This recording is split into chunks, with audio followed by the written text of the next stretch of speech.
Hey guys, how you doing? Hopefully you're doing okay. I'm going to give you a very thorough overview of the article. I perhaps will read through certain aspects of the article here. There is a link in the description. I'm going to say a few things. I might be a little bit controversial at certain points. You might not like what I have to say. Maybe you do. Maybe you're in full agreement with what I have to say. So there is that.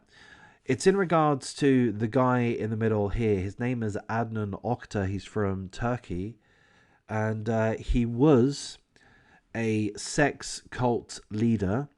He had a cult, a religious cult. People followed him. His religion, or whatever it was he preached, was based on Islam, based on Islamic sermons. And he had his own television channel in Turkey, which was started in 2011.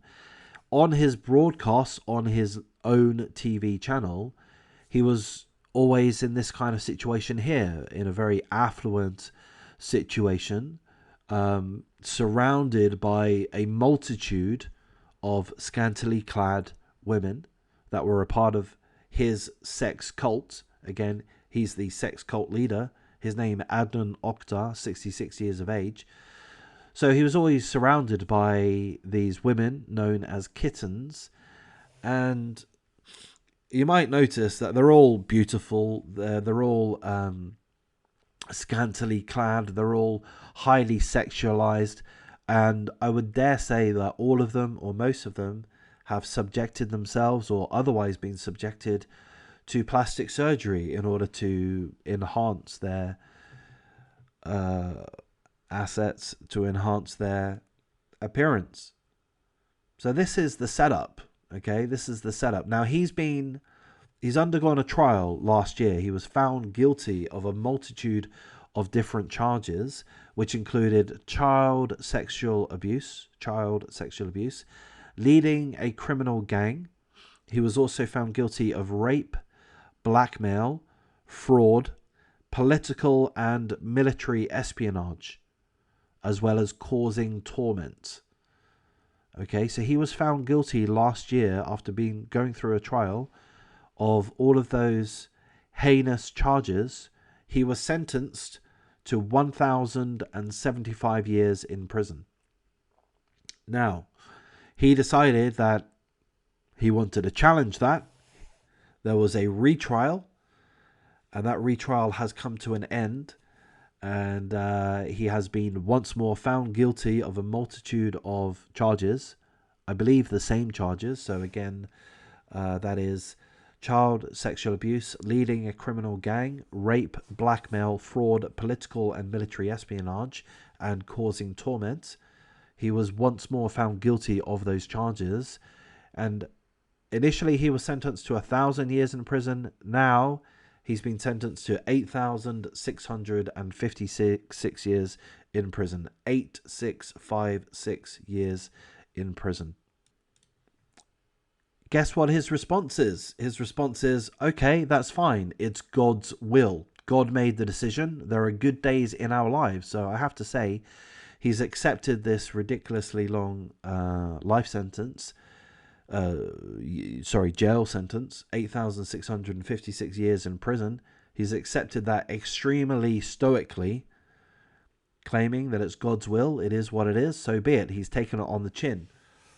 It's a little bit scary. Why is he taking it so calmly? Is he going to be treated too well in prison? I don't know. That's just a thought which occurred to me. But either way, by the look of it, he's never going to be out of prison. So I'm going to say a couple of things which might be controversial at a certain point. We've got all of these women here, right? I'm going to throw out a couple of terms here. Dolly birds, gold diggers, whores. I'm sorry. Okay? But I just want to be real. I don't know any of these women. I don't know what their intentions are. But what I see with my two eyes are all of these women are presenting themselves in incredibly highly sexualized ways. They're draping themselves en masse around this one man. Again, his name Adnan Oktar, 66 years of age. Why would they do that? I mean, the guy looks affluent, doesn't he? I don't know about his finances. I've just read through this article. That's all I know of him, and there's no mention of his level of affluence, of his wealth. But I mean, look, this is an affluent setup, isn't it? This is bespoke furniture, gold trimmed. Here's a swimming pool. It's a fantastic dinner. There's however many women are here, more than a dozen scantily clad women. I mean, this is affluence on show. So I have to say that these women, I have to presume rather, that there is at least some level of complicity from the women, that they chose, at least to some level, to be connected with this guy, to attend these events, to live with him, whatever the setup was, I don't fully know. I would presume, perhaps incorrectly, that there was some level of complicity from, I would presume, most of the women, if not all of them. Now, having said that, this guy has been found guilty of all of those heinous crimes that I've said, which includes rape. And these women, some of these women, claim that they were raped and claim that they were forced to take contraceptive pills.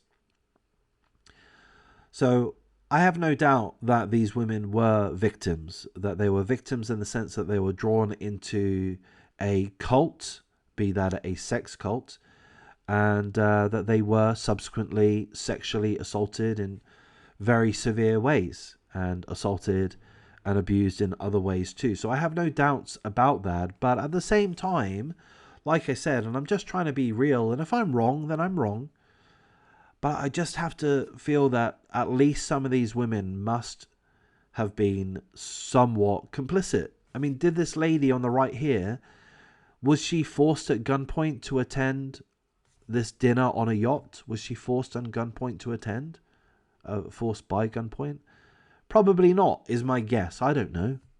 But my guess is no, she chose to be on an expensive yacht, harboured in wherever this is, you know, having a fabulous dinner with all of these rich and wealthy and powerful men, alongside other sexy, scantily clad women that have had plastic surgery. I've got to think that there's some level of complicity. These women, were they forced to attend this event, whatever it is? Were they forced to present themselves in a sexual manner? I mean, maybe the answer is yes. But I have to feel that no, they wouldn't have been forced at gunpoint. There would have been some level of choice to step into this situation. For whatever that reasoning is. Maybe because this guy, again, his name Adnan Oktar, maybe he does possess some ungodly amount of charisma, you know? Or maybe the women were attracted by his show of affluence. Maybe they were gold digging. Am I being a real asshole here? Am I being victim blaming? Am I victim blaming to quite a high extent? I'm not trying to be. I'm just trying to express my honest thoughts, whatever they happen to be. And of course, I've only read this one article. I've not researched this subject. So if there's more information out there which I've neglected to consider, then, you know, it is what it is. Just giving you my thoughts. And those are my thoughts. There's not too much more to say. Again, he did have his own TV channel in Turkey. It attracted a lot of criticism. But it was let to run for years, if I understand correctly.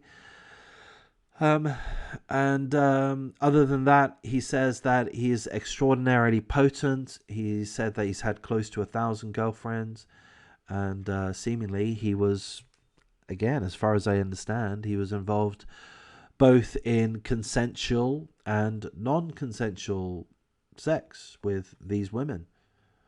And again, I don't wish to victim blame those that have suffered genuine sexual assault, and I have no doubt that that has been the case. But, you know, I'm just making the point, perhaps I'm repeating myself way too much, that these women stepped into this environment, and why are we overlooking that situation? I mean, unless, as I say, they were kidnapped and they were forced to have this surgery and they're forced to attend these events unless it was forced every which way, which is possible, I guess. It just seems very unlikely to me. It seems that they would have willingly stepped into the overall situation, and that in itself does not justify in any way the sexual abuse that they have suffered. But I think it's important to recognize that they likely did choose to surround this guy who's posing as a televangelist, posing as somebody extremely affluent, you know. Anyhow, those are my thoughts. Those are the details. There's a link in the description. If you appreciate the coverage, like, comment, subscribe. If you disagree with my thoughts, if I've been abhorrent, if I've been victim blaming, whatever it happens to be, feel free to drop a comment. I'm happy to hear the response and hear your reasoning. And if you feel that my reasoning is wrong, or if I'm missing a trick or two, educate me, or try to do so, point me in the right direction. More than happy to receive any goodwill comments, of course. I'm going to wrap things up here. Take care.